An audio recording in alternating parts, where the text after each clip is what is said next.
April 26, 1986. Chernobyl nuclear power plant reactor number 4 explodes, releasing radiation into the atmosphere 100 times greater than the atomic bomb dropped on Hiroshima. On the International Nuclear and Radiological Event Scale, which runs from 0 to 7, Chernobyl was a 7. It was the most catastrophic meltdown in history up until the Fukushima disaster in 2011, which was initially listed as a 5, but after some investigation, it was raised to a 7. Next to the power plant was the city of Pripyat, which was built to house the plant's workers and families. When the plant exploded, the roughly 50,000 people of Pripyat were only given minutes to grab their belongings and evacuate the city. While only 31 deaths have been attributed to the accident, there have been thousands of deaths from radiation-related cancer. I grew up in the 80s with the ever-persistent fear of nuclear annihilation. While most of this fear stemmed from the possibility of nuclear war, I was also freaked out by nuclear reactors. In 1979, there was the 3 Mile Island incident, which was a level 5 event. This hit close to home for me because, well, it was close to home. I was born in Philadelphia, and in Middletown, about 100 miles away, was 3 Mile Island. While 3 Mile Island was nowhere near the degree of severity that Chernobyl was, it still left me with an unsettling feeling because this sort of disaster could happen. To give you an idea of how it affected me at the time, this is an art project I drew in what I think was the 2nd grade. The teacher didn't like it too much. If you listen to this show long enough, you know my love for all things post-apocalyptic. Part of that is definitely fueled by being alive during the Chernobyl disaster. There's something both fascinating and terrifying about nuclear destruction.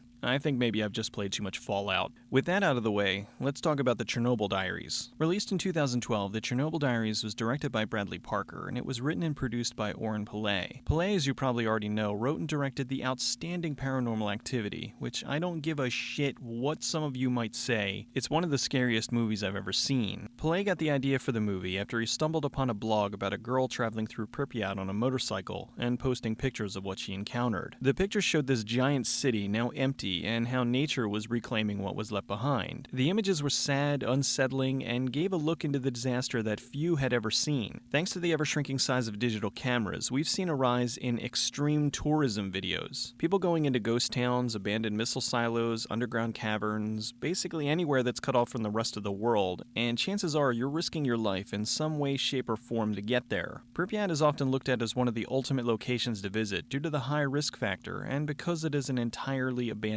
city. Looking into it more, Pillay discovered that the radiation levels in Pripyat had become such that you could travel through certain areas somewhat safely. Armed with a Geiger counter to check the levels of radiation and a gigantic set of balls, adventurous individuals ventured into the lands surrounding Chernobyl. There is much to explore within the city, but you can only stay for a few hours at a time before you take on too much radiation. The closest I've ever come to extreme tourism is my frequent trips to the blocked-off sections of Centralia, the town that's been on fire underground for over 50 years. Pillay thought that Pripyat would be a great location for a horror film. It's a city with an incredibly tragic past, and the location seemed perfectly suited for a work of fiction. He brought in visual effects artist Bradley Parker to direct. While this would be his first film, Pillay was confident that Parker was right for the job. Parker already knew a lot about the area, and he had a clear vision of how he wanted to direct the film. Parker had a visual effects background on such movies as Fight Club, Red Planet, and Willard. He even had some directorial experience working as a second unit director for Let Me In and the Steven Spielberg TV movie Lock and Key. The movie revolves around a group of kids in their 20s that sign on for a tour of Pripyat. You guys ever heard of Chernobyl? Yeah. Yeah. Isn't that where the nuclear disaster happened? Yes.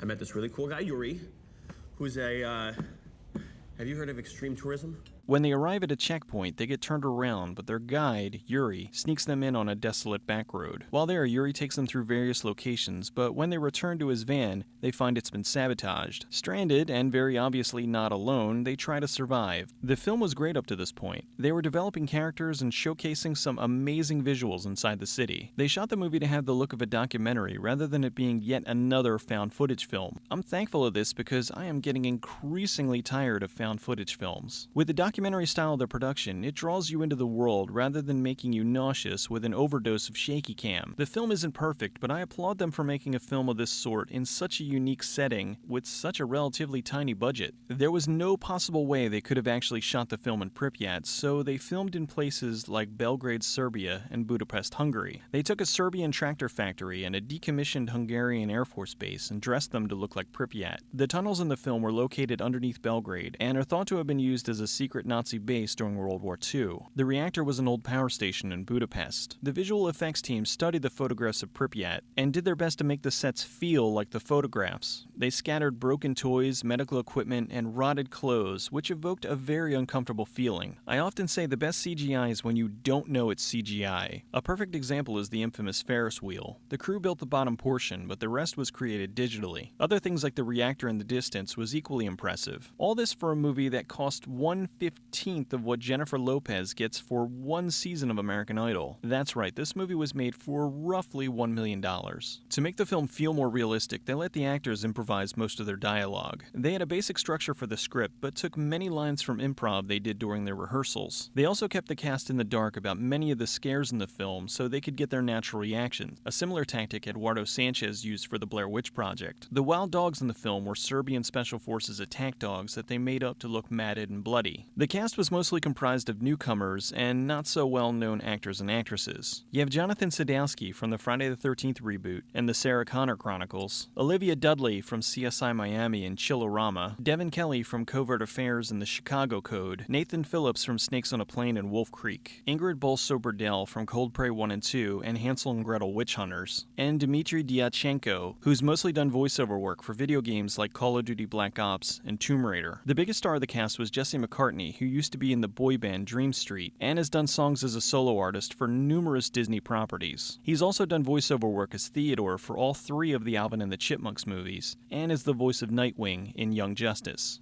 I thought the last act wasn't as strong as the first and second, but it still was an entertaining experience, which confuses the hell out of me because the movie received some horrible ratings and was called the worst movie of 2012. Worst movie? Really? Have they not seen The Three Stooges? How about Battleship? Alex Cross? The Oogie Loves? Another thing is the movie's being called a box office flop for only making $37 million worldwide. Let's take a look at this versus a big budget film like the Total Recall remake. Total Recall cost $125 million to make, and it only grossed $198 million worldwide. It made its money back, but for a movie of that size, it majorly underperformed. Now look at Chernobyl Diaries. It made $37 million worldwide, which is 37 times its original budget. Not such a failure after all now, is it? The movie had a lot more going for it than it was given credit for. Stuff that you may not notice on a first viewing. Faces in the windows, bloody handprints on the walls, and little things like the homage to The Wizard of Oz. There were a lot of complaints about the movie, many of which had me wondering if these people even watched the film, so let me address some of the most common complaints I've heard. Why didn't they use their cell phones to call for help? I can't imagine getting good cell phone reception in an abandoned radioactive city. Hell, I can barely get a signal in Philadelphia some days. Anyway, they addressed this by having Yuri try to call for help with his walkie-talkie, but getting no answer. The car broke down. How original. Yes, it is a standard movie trope, but the film called for them to get stranded there. Would you have preferred they crash the van? And that's a trope that's getting played out as well. Besides, numerous movies have used this device and haven't received nearly the amount of complaints that this one did. They found the part to fix the van, but how are they going to start it with the battery being dead? You apparently have never had to push start a car before. Why didn't they wait for help? The guards would have come looking for them. Did you watch the movie or just the trailer? They snuck in on a back road. The guards had no idea that they were there. This is just a blatant ripoff of The Hills Have Eyes set in Chernobyl. How exactly? I'll give you that there are certain similarities, but no more than many other horror films. The Hills Have Eyes was about a group of inbred cannibals that trapped and killed passing tourists for food and supplies. Chernobyl Diaries is about a group of extreme tourists that get stranded in Pripyat and have to survive hungry wildlife, monster fish, escape mutants, and radiation. There is also a bit of government conspiracy at the end. There were no pet dogs, there was no cannibalism, and there was no rape. Honestly, the Wrong Turn series has more in common with The Hills Have Eyes. How are the animals alive with all that radiation? As the saying goes, nature finds a way. If you go to any of the sites that have traveled Pripyat, you'll see the occasional animal. There are deer, wolves, dogs, chickens, and even the surrounding waters have fish in them. However, the biggest complaint has to be people saying that it's wrong to make this kind of film since it revolves around such a tragedy. I mean, no disrespect to the people who went through this disaster, but this is a work of fiction. I'm sure it hurt a lot of of people to be reminded of this, but also it's something that shouldn't be forgotten. There's been numerous documentaries about Chernobyl, but how many teenagers do you think have actually watched them? By putting something like this in a fictitious content, it did raise awareness of the subject matter. How many people went to see this in a theater that weren't even born when it happened? I've even heard numerous cases of people being in the theater arguing over whether or not Chernobyl was real. To all the people who weren't affected by Chernobyl but still felt the need to protest the film, are you aware there's a popular PC series called Stalker, where you're a scavenger who enters the zone, which is the irradiated lands in and around Chernobyl? Stalker too obscure? Okay, how about the biggest game series on the planet, Call of Duty? In Call of Duty Modern Warfare, there's a pivotal level in the game where you have to fight your way through Chernobyl to Pripyat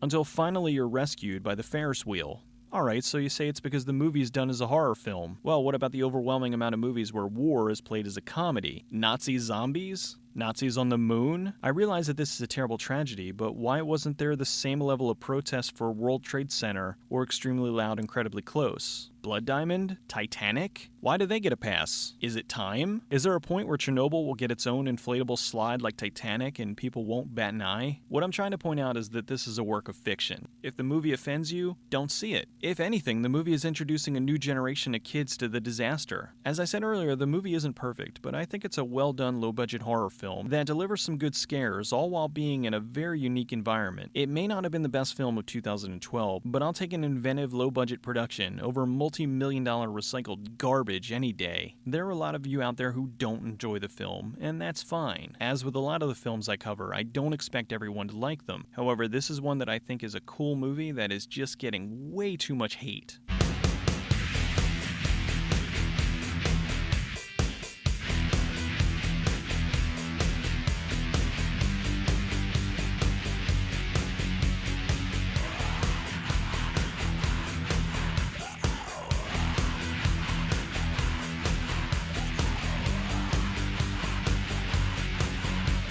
Where's Paul? He's supposed to help us with this. I don't know. I just want something greasy. Can you just point out something greasy, please? You need the hangover special.